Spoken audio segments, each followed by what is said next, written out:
जब बैठे पूजा करने तो भूल से भी न करें ये 5 गलतियां। ईश्वर की पूजा के दौरान आपको कुछ बातों को विशेष ध्यान रखना चाहिए और भूल से भी कुछ गलतियां नहीं करनी चाहिए। आइए हम आपको बताते हैं। हिंदू धर्म में ईश्वर का आशीर्वाद लेने और उनसे संपर्क साधने का तरीका होता पूजा करना। इसका विशेष महत्व है। पूजा करने से ईश्वर को तो प्रसन्न किया ही जा सकता है, वहीं इससे मन की शांति भी मिलती है।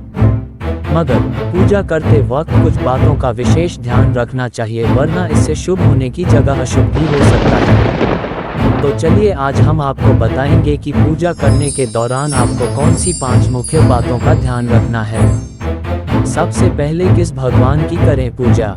हिंदू धर्म में ईश्वर की पूजा करने का विशेष महत्व है, मगर जब आप पूजा करने बैठें तो सबसे पहले आपको गणेश जी की आराधना करनी चाहिए। कई लोगों को यह नहीं पता है, मगर गणेश जी को देवताओं में सबसे ऊपर माना गया है। एक पौराणिक कथा के अनुसार एक बार समस्त देवताओं के बीच यह विवाद उत्पन्न हुआ कि उनमें से सबसे श्रेष्ठ कौन है। तब नारद जी ने इस स्थिति को संभालने के लिए सभी देवताओं को भगवान शिव के पास जाने के लिए कहा। तब भगवान शिव ने इस मसले का सुलझाने के लिए सभी देवताओं के मध्य एक प्रतियोगिता का आयोजन किया। इस प्रतियोगिता में सभी देवताओं को अपने वाहन पर बैठकर ब्रह्मांड का एक पूजा चक्कर काटना था। प्रतियोगिता में जो ऐसा करने में प्रथम आता उसी को श्रेष्ठ माना जाता। सभी देवता ऐसा करने में लग गए, मगर गणेश जी ने इस प्रतियोगिता में हिस्सा तो लिया, मगर उन्होंने केवल अपने माता पिता यानी शिव और पार्वती का एक चक्कर काट लिया। उनके ऐसा करने से भगवान शिव और माता पार्वती को बहुत खुशी हुई, क्योंकि गणेश जी ने अपने माता पिता को ही पूजा ब्रह्मांड मान लिया था, इसलिए उन्हें ही सबसे श्रेष्ठ समझा जाता है। तब से सभी देवताओं में सबसे पहले भगवान गणेश की पूजा की जाती है। कौन सी वस्तुओं को न रखें पास में। पूजा करने से पहले आपको खुद को साफ सुथरा करना है, साथ ही साफ कपड़े पहनने हैं।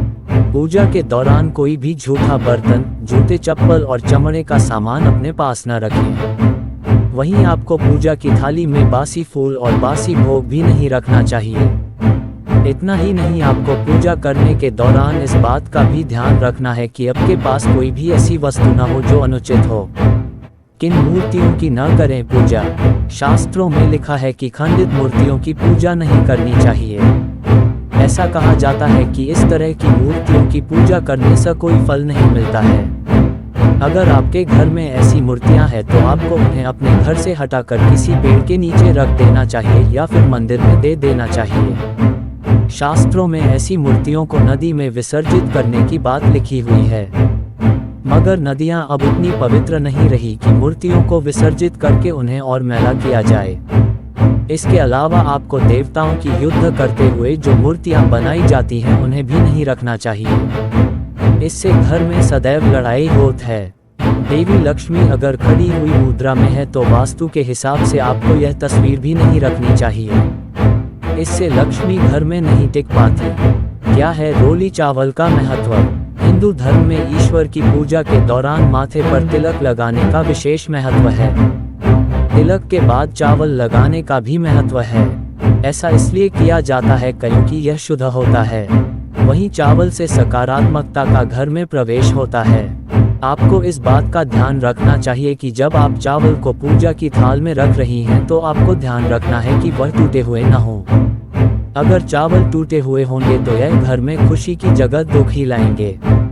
हिंदू धर्म में कोई भी पूजा भगवान की आरती के बिना संपन्न नहीं हो सकती है, इसलिए आपको भगवान की आरती के समय बहुत सावधानी बरतनी चाहिए। आपको आरती हमेशा तांबे, पीतल या चांदी के दिए से ही करनी चाहिए। आप मिट्टी के दिए से भी आरती कर सकती हैं, यह भी शुद्ध होती है। आप आटे का दीपक भी बना सकती हैं। आरती करने से पहले दीपक पर शुद्ध जल का छिड़काव जरूर करें। कभी भी आरती की थाल को उल्टा न घुमाएं। इतना ही नहीं, आपको घुमाने की प्रक्रिया कम से कम 7 बार जरूर करनी चाहिए।